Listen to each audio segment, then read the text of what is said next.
पाकिस्तान ने अपना पहला मैच खेल लिया है और फ़खर ऐसे खिलाड़ी नहीं हैं कि अब उनको आप एक मैच के बाद, वो कि इससे पहले भी उनके फेलियर्स हैं, नाकामियाँ उनकी हैं, लेकिन वर्ल्ड कप के एक मैच के बाद उनको ड्रॉप करना अब्दुल्ला शफीक के साथ भी मेरा ख्याल इतना अच्छा नहीं होगा और फ़खर के साथ भी इतना अच्छा नहीं होगा। कम से कम पाकिस्तान को उनको 2-3 मैचेस देना चाहिए। आइंदा मैच जो पाकिस्तान ने श्रीलंका के खिलाफ खेलना है वो भी, और उसके साथ जब पाकिस्तान ने भारत के खिलाफ मैदान में उतरना है तो वो मैच भी उनको ज़रूर मिलना चाहिए। अल्लाह करे कि वो रन्स कर जाएँ, और अगर नहीं कर पाते हैं खुदा न खास्ता तो फिर पाकिस्तान क्रिकेट टीम मैनेजमेंट को ज़रूर सोचना चाहिए कि अब्दुल्ला शफीक को अब प्लेइंग 11 में डाल लेना चाहिए। लेकिन मेरा ख्याल है कि 3 मैचेस कम से कम उनको, मज़ीद 2 मैचेस और ज़रूर मिलने चाहिए।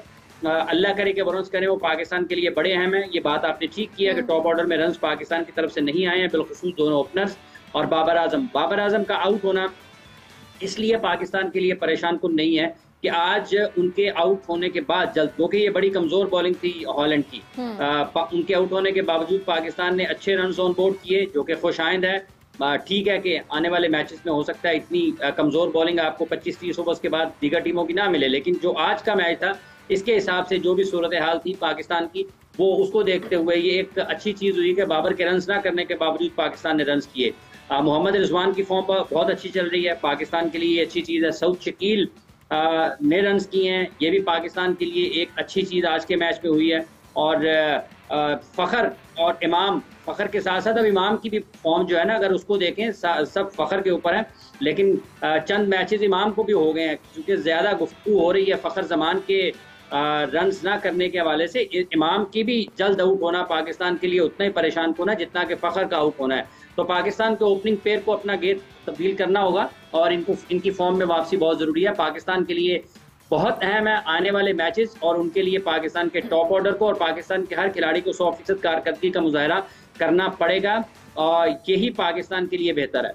अच्छा, हमने देखा कि आज हमारा पेसर की बात करें या हम अपने स्पिन डिपार्टमेंट की बात करें, माशाल्लाह से सबने विकेट्स ली, लेकिन शाहीन को क्या पिच रीड करने में प्रॉब्लम हो रही है? बिकॉज हम प्रीवियस मैचेस को अगर देखें तो विकेट लेने में, आज तो खैर माशाल्लाह उन्होंने विकेट ले ली, लेकिन इससे पहले मैचेस में he was unable to take wicket. आज विकेट लेट ली, तो हो क्या रहा है? Why is he taking time? What is going wrong with him? Qadir, आपसे पूछते हैं। क्या कादिर हमारे साथ हैं? ओके हाफिज, एक सवाल मैं आपसे देखिए, सारा बात यह है कि शाहीन आफरीदी, जो आपका सवाल है उसका मतलब यह है कि नए गेंद के साथ बिल्कुल पहले ओवर्स में, इब्तदाई ओवर्स में उनको विकेटें नहीं मिल रही हैं, तो ये ऐसा हो जाता है, कोई ऐसी गैर मामूली बात नहीं है। असल बात यह है कि शाहीन को अगर इब्तदाई ओवर्स में विकेटें नहीं मिलती हैं तो वो रद्द-ए-अमल किस तरीके से करते हैं, उनका रद्द-ए-अमल क्या होता है? क्या वो अपनी गेंदबाजी में वो तब्दीली लाते हैं कि उन्होंने 2-3 ओवर्स के बाद जब अगले स्पेल के लिए आते हैं तो वो किस तरह की गेंदबाजी करते हैं? रन्स उनको क्या आज़ादाना रन्स तो उनकी गेंदबाजी पर नहीं बन रहे हैं, और फिर जब सेकंड स्पेल के लिए आते हैं तो उस वक्त वो किस हिकमत अमली के साथ आते हैं? आज देखा गया है कि उन्होंने मुख्तलिफ हिकमत अमली अपनाई। जब कप्तान उनको लाया तो वो मुख्तलिफ अंदाज से गेंदबाजी करते हुए दिखाई दिए। उन्होंने स्टम्प्स को भी अटैक किया, फिर उन्होंने जो शॉर्ट बॉलिंग की वो पड़ के अंदर आ रही थी, बैट्समैन की तरफ जा रही थी, तो उनकी हिकमत अमली आज बेहतर थी। वो जो इससे पहले जो बात हो रही थी उनके बारे में कि वो हर वक्त स्टम्प्स को अटैक करते रहते हैं, वहां से रन्स निकलते हैं, तो आज जो तब्दीली उनको अपनी गेंदबाजी में लाने की ज़रूरत थी, अपनी लेंथ को चेंज करने की, वो उन्होंने की है और उससे उनको कामयाबी भी मिली है।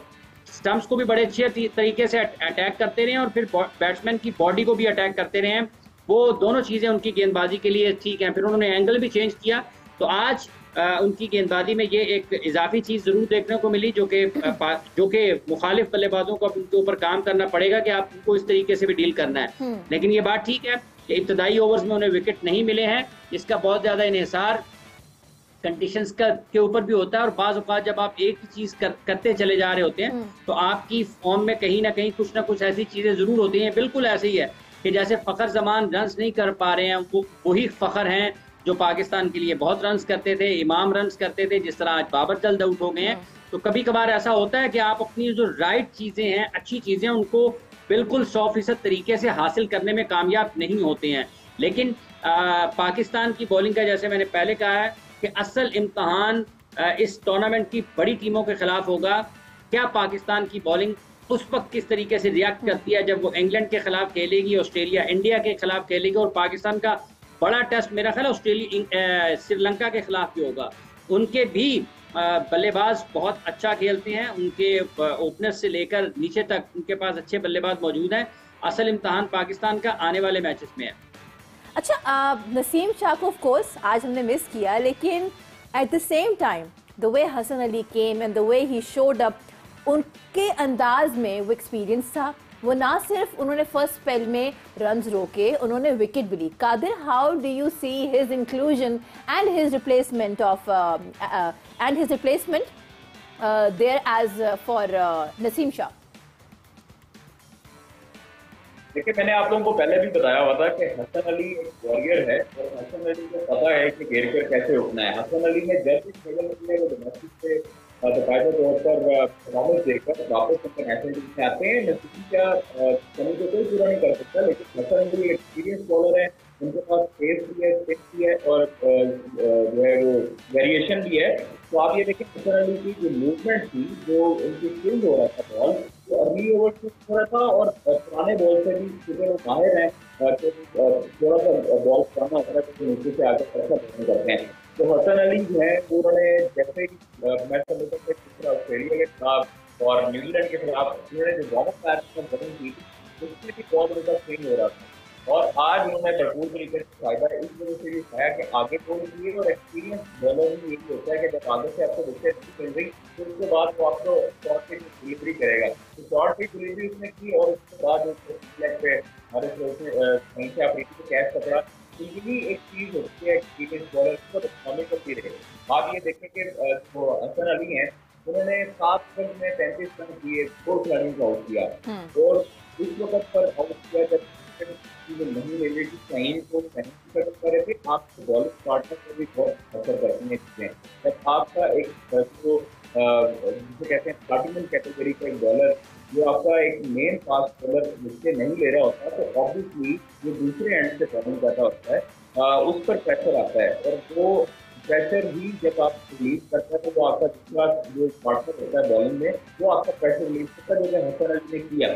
फिर उसके बाद से RMS बॉलिंग की, फिर उसके बाद शादाब ने, नवाज ने, हारिस रऊफ ने जिस तरह आके डेथ बॉलिंग की। मैं समझता हूँ कि लोगों को बड़ी याद आ जाती है हारिस रऊफ को 97 पे जब उनके 97 में कंप्लीट हुए थे ऑस्ट्रेलिया के खिलाफ तो गाड़ कर दी थी हारिस रऊफ के खिलाफ। तो हमारी तमाम कभी किसी हाल से कुछ नहीं हो सकती है, चाहे पाकिस्तान जो है वो नीदरलैंड से खेल रहा हो या जिससे मतलब ये कैंपेन की गई है कि जनाब पाकिस्तान की जो नीदरलैंड थी बाकी टीमों से क्या होगा। तो जनाब नीदरलैंड जो है क्वालिफाई करके वर्ल्ड कप में आई है और 10 टीमें यहाँ पर जितनी भी 10 टीमें खेल रही हैं वो टॉप क्लास टीमें हैं, तभी तो वर्ल्ड कप खेल रही हैं। आपका हर मैच जो है मैंने पहले कहा था कि पाकिस्तान नीदरलैंड का हर मैच नॉकआउट मैच समझ के हमें खेलना चाहिए और जो भी मैच खेले वो समझ के खेले। आगे तो मैच श्रीलंका हम लास्ट में श्रीलंका से हारे हुए हैं और 6 की बाउंड्री के साथ में 6 की स्क्वाड रन रेट थी उसके साथ मेंटेन करते हुए श्रीलंका ने बड़ी अच्छी तरीके से